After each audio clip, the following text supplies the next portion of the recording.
जावेद साहब, ये बताइएगा कि जो पाकिस्तानी इंटरनेशनल स्क्रीन अवार्ड हो रहा है दुबई में, तो इसके बारे में कुछ बताइए।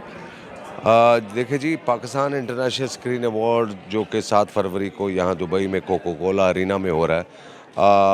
बड़ी एक्साइटमेंट है लोगों में और इवन आर्टिस्टों में और बड़े बड़े पैमाने पे हो रहा है।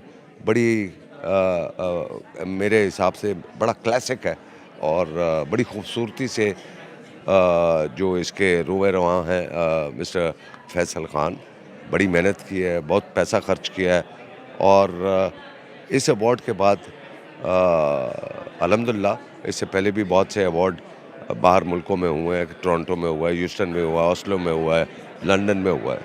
तो ये भी अवार्ड पाकिस्तान फ़िल्म इंडस्ट्री और पाकिस्तान टेलीविज़न इंडस्ट्री के लिए ये बहुत अच्छा होगा और इस पे जितने भी लोग इससे मुंसलिक हैं, वो सब इस पे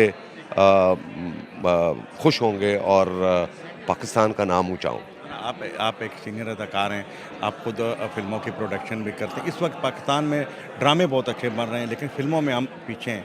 तो जैसे आप पहले प्रेस कॉन्फ्रेंस में बता रहे थे कि फ़िल्म इंडस्ट्री कराची की तरफ शिफ्ट हो गया, तो क्या आपको नज़र आ रहा है कि आने वाला मुस्तकबिल फ़िल्मों का क्या होगा? जी हाँ, मैं बड़ा होपफुल हूँ कि पाकिस्तान की जो फ़िल्में हैं वो दिन-ब-दिन बेहतर होती जा रही हैं, नए लोग उसमें शामिल हो रहे हैं, नए राइटर्स हैं, नए डायरेक्टर्स हैं, नए एक्टर्स हैं।